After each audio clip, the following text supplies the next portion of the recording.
Ngayon naman, alamin naman natin ang latest, syempre sa Philippine Development Plan. Kasama pa rin si Pilo at Angas sa PILO-DP.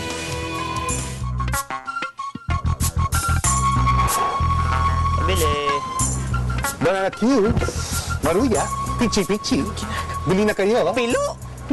Anong ginagawa mo dito? Di ba lang ng kariton dati? Laban taping? Panigo-negosyo ka na lang, ha?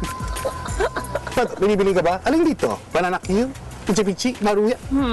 Bestseller po itong Bestseller. Bestseller. Yan, sige, isa yan. Sige. Teka lang. Bilis! Mamaya, niluluto pa yung iba. Oo, sige. Teka, sandali, ha?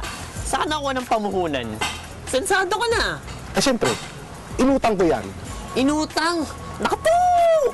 Lang patutunguhan yan. Lahat ng kikitain mo dito sa interest lang mapupunta yan. Teka. Lapit na election, di ba? Magkano mo nabenta boto mo? Sa politiko galing yung puhunan mo dyan, no? Interes, ganito ko dyan. Wala akong pinagbibigyan na ganun. Alam mo, yung boto ko, para lang dun sa mga nagsisilbi ng matapat, yung sa tuwid na daan. Saan mo nga nakuha yung puhunan mo para dyan? Kasi parang gusto ko din, eh. Sa Siyake. Ah? Siyake? Siyake. Siyake? Siyake. Ano yun? Yung Siyake, tawag doon ay Self-Employment Assistance, kaunlaran. Isa to sa mga programa nga nakapaloob sa Philippine Development Plan. Sa PDP, sa pag-unlad, mayaman man o mahirap, kasama ka. Tama ka. Teka. Interesado ako doon sa Siyake, eh. Ano mangutang doon? Utak-utang ka talaga. Alam mo, ito yung proyekto ng DSWD at ng local government units, no? Noong 1993, binigyan pansin lang ng ating pamahalaan para mabawasan ng kahirapan sa bansa. Ano nga kasi yung Siyake na yan? Ito yung livelihood program na to. Ito yung huhubog sa kakayahan ng mga magninegosyo para iako ng mga mahihirap, no? Tulad sa akin, no? Pinahiram nila ako ng puhunan ng walang tubo para magkaroon ako ng pagkakakitaan at umangat sa kahirapan. Okay yan, ah. Pwede din ba ako manghiram?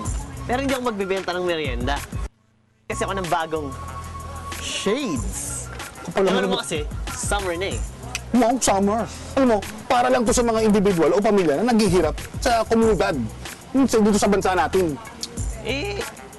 Yun yung gusto ko, eh. Dalawa nga kami ng kapatid ko kasi siya naman, nasira yung cellphone niya, kailangan niyang palitan. Kailangan niya. Alam mo, isa lang po ang pwedeng sumali dito sa kada pamilya, no? Kung ang kapatid mo, kunyari, 16 taon gulang na, pwede siyang manghiram na. Kailangan lang may permiso na galing sa inyong mga magulang. Hindi ka naman mukhang mahirap din, eh. Hindi ka papasa dito. Magkano ba yung buwan na sahod mo? Late, eh. 15,000 lang kada buwan. 15,000? Kulang pa nga, eh. Kasi nagmahal na yung Yossi tsaka yung Toma. Hindi ka pwede doon. Dapat mas mababa sa 7,432 at anin kayo sa pamilya nyo ang inyong buwan ng kita. Para lang kasi ito sa mga walang kakayahang makahiram sa formal na lending institution. At dapat din may physical at mental kakayahan sa pagninegosyo. Ganun ba yun? Ako sa pampichi-pichi. Niluluto pa nga, eh. Teka, taga saan ka ba? Parang ngayon lang kita nakita dito, eh. Bagong lipat ako. Diyan sa may boarding house ni Mang Jun. Magdadalawang linggo pa lang ako dyan. Hindi ka pwede makahiram sa siyak. Dahil dapat 6 na buwan ka nang naninirahan sa kung anong lugar man yan. At handa kang tumira ng 3 pang taon. Matagal pa pala. Yung kapatid ko pa lang, kasi 2 linggo pa lang din, eh. Dapat nga kayo merong positibong ugali sa pagkatrabaho.